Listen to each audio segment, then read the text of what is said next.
एकदम से निर्मल काया हो जाती है।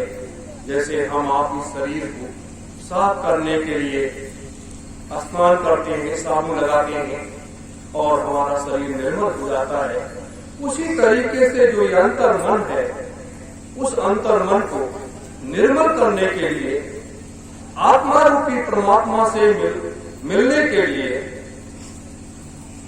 हमें संत महात्माओं के सानिध्य में जाना चाहिए और उनके बीच में बैठकर उनके अमृतमय विचारों को सुनना चाहिए और उससे हमारा मन जो है संचित भी हो जाता है और ज्ञान का एक अपार भंडार खुल जाता है और हम ये जान पाते हैं कि मात्र ये मनुष्य का हाड़ मांस का शरीर ही नहीं है, इस शरीर में तो सब कुछ मौजूद है, इस शरीर में सब कुछ मौजूद है। जैसे ये ब्रह्मांड है, जैसे ये आत्मा है, इसके अंदर एक देवता बैठा हुआ है, जैसे यहाँ परमात्मा बैठा हुआ है जो हमारे जीवन को बदलता है। इन सारी चीजों को जानने की आवश्यकता कब पड़ती है? जब हम किसी संत महात्मा की तलाश में जाते हैं, और जब महात्माओं की तलाश में हम जाते हैं, उनके सानिध्य में सच्चा सद्गुरु मिल जाता है और उनके सानिध्य में जब हम बैठते हैं, तब नाम रूपी वो दान, जिसे हम नामदान कहते हैं, जब हम अपने गुरु से नामदान प्राप्त कर लेते हैं, सुमिरन ध्यान भजन की विधि जान लेते हैं और उसको जब करना शुरू करते हैं, तो गुरु और शिष्य का जो एक अंतर का खिंचाव होता है, गुरु को बार बार हम अपने अंतर में बैठाने का प्रयास करते हैं और उनको आराध्य मान करके हम अपनी साधना को करना शुरू करते हैं। मेरे धर्म प्रेमी गुरु भाई बहनों, मैं तो सिर्फ आपको जगाने के लिए आया, आपको बताने के लिए आया कि ये काल माया का देश है, ये मृतलोक है, जो आया है वो जाएगा, राजा रंग किए। सबको जाना है कि कोई यहां रहने नहीं आया, लेकिन नहीं, वही बात, ये भारत भूमि जैसे कहा गया वीरों से खाली नहीं है, वैसे ये कभी भी ये भूमि संत महात्माओं से भी नहीं खाली हुई। अगर संत महात्माओं से ये भूमि खाली हो जाए तो हर 100 साल के बाद महाप्रलय हो जाएगा और फिर 1 लाख वर्ष के बाद फिर जाकर के सृष्टि की नई संरचना हो। इसीलिए इस मृतलोक को सुरक्षित रखने के लिए, इस पृथ्वी को सुरक्षित रखने के लिए समय समय पर महात्मा आते रहते हैं और जीवों का संभाल करते हैं और संभाल करने के बाद फिर जब उनका कार्य पूरा हो जाता है वो चले जाते हैं। ये अनादि काल, आदि काल, सतयुग, त्रेता और द्वापर और कलयुग, ये 5300 वर्षों का भी, कलयुग का 5300 वर्षों का इतिहास है। इसमें भी बड़े बड़े संतों का आगमन हुआ, कबीर साहब आए, पलटू साहब आए, नानक साहब आए, ऐसे हजारों महात्माओं का आगमन इस पृथ्वी पर हुआ इस कलिकाल में। और इसी कलिकाल में परम पूज्य स्वामी जी महाराज का भी आगमन हुआ, जिनको हम परम संत बाबा जय गुरुदेव जी महाराज कहते हैं।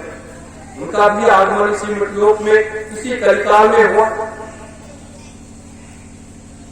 उन्होंने भी भरसक 60 वर्षों का भरसक प्रयास किया कि ज्यादा से ज्यादा जीवात्माओं को बचाया जाए, ज्यादा से ज्यादा जीवात्माओं को सत्य के मार्ग पर लगाया जाए। और जो कलिकाल की तपिश है, जो कलयुग पूर्व पश्चिम उत्तर दक्षिण की हवाएं चलाता है और उस थपेड़े में लोग बह जाते हैं, लोग निकल नहीं पाते हैं, उससे लोगों को बचाया जाए, लोगों को उस रास्ते पर ले चला जाए जिस रास्ते की लोगों की आवश्यकता है। स्वामी जी महाराज ने खुद कहा कि हम आए वो देश से जहां तुम्हारो धाम, तो स्वामी जी महाराज ने, लेकिन काश क्या हम लोगों ने अपने गुरु को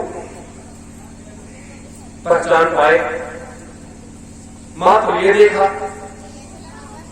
कि मनुष्य का शरीर जैसे हमारा है वैसे हमारे गुरु का है।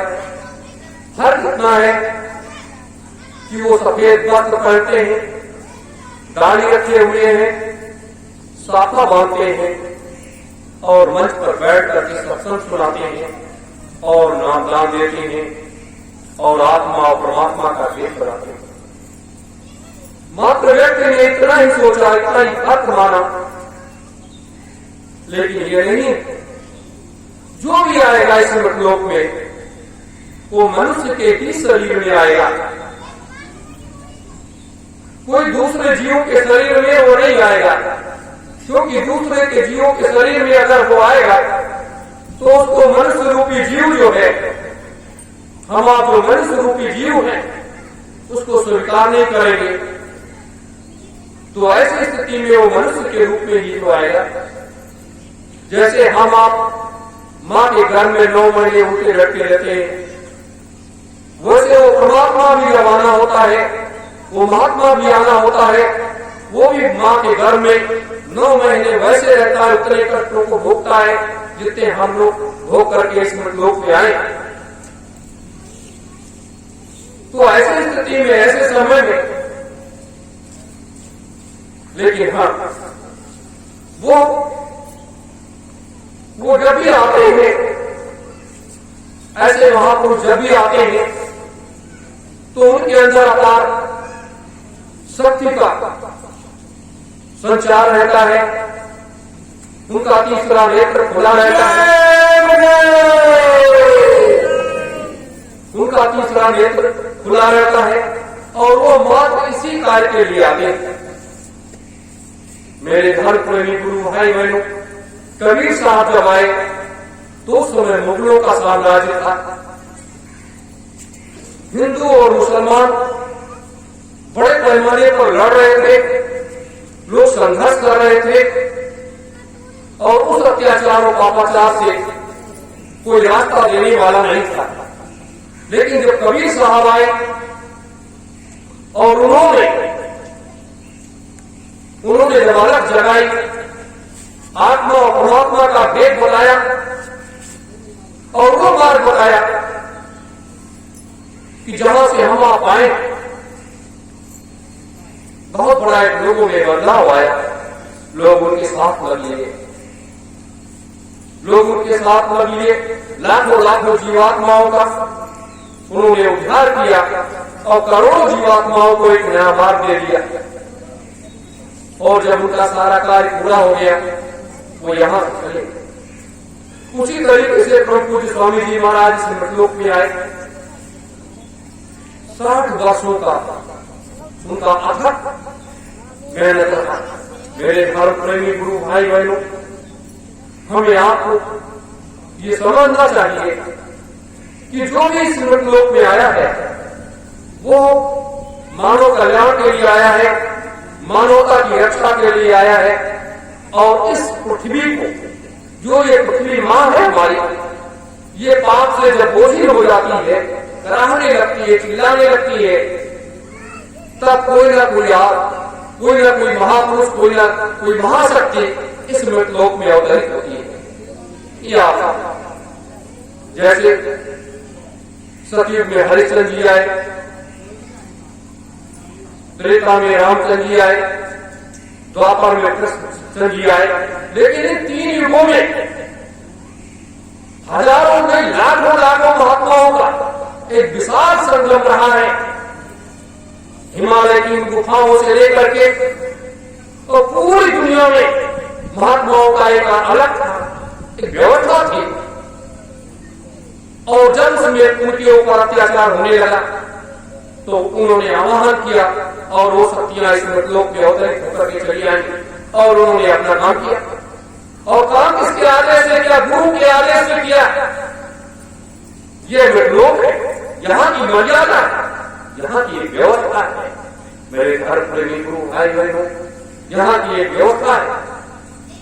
सभी लोग मर्यादा में बंधे होते हैं, मर्यादा भी कोई काम नहीं किया किसी ने।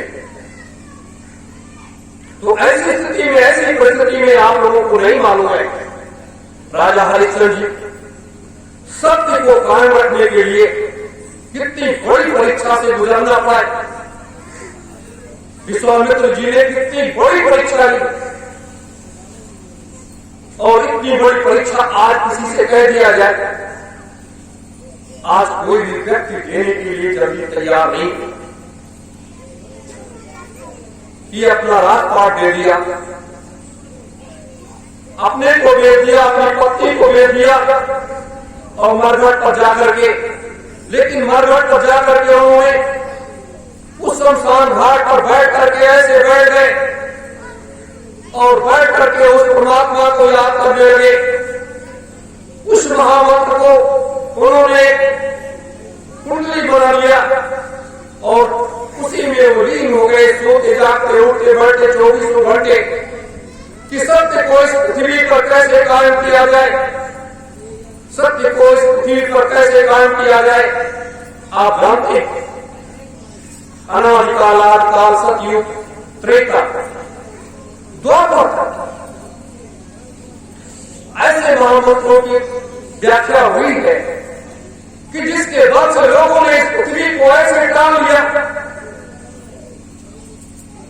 मेरे घर प्रेमी गुरु भाई बहनों, कितनी बड़ी परीक्षा हरिश्चंद्र जी को देनी पड़ी सिर्फ सत्य को स्थापित करने के लिए।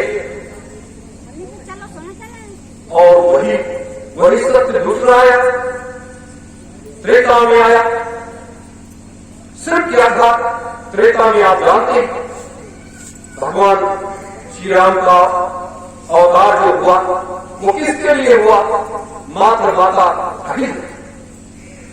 तो ऐसी स्थिति में ये सब एक विधि का विधान, एक व्यवस्था है, एक विधि का विधान नहीं, ये एक व्यवस्था है।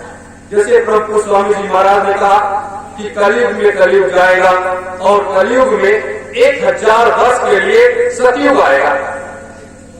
स्वामी जी महाराज के अमृतमयी ये शब्द उनके इस कंठ से निकले, पूरा संसार उद्वेलित हो गया। करोड़ों करोड़ों कंठ चिल्ला उठे, कलयुग में कलयुग जाएगा, कलयुग में सतयुग आएगा।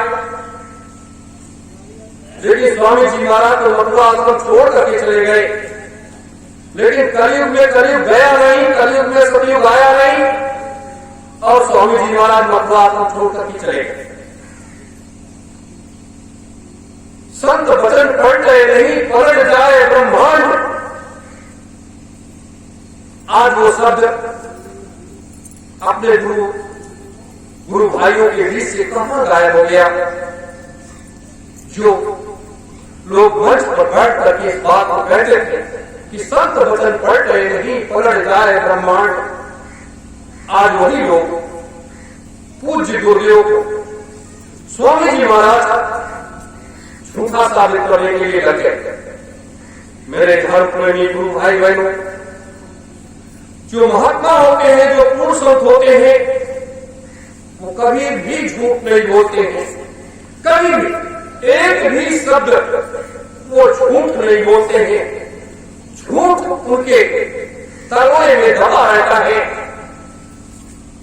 उनके इन कंठ पर नहीं आता है। और जो लोग कहते हैं कि पूज्य स्वामी जी महाराज तो इस संसार से चले गए, उन्होंने उनकी जीवात्मा अपने लोक को चली गई,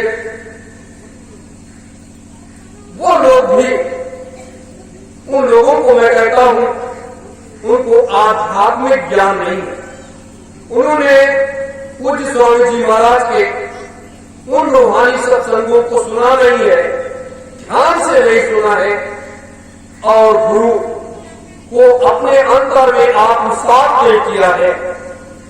काश वो लोग अपने अंतर में आत्मसात कर लेते तो शायद ऐसे शब्दों का प्रयोग वो लोग न करते।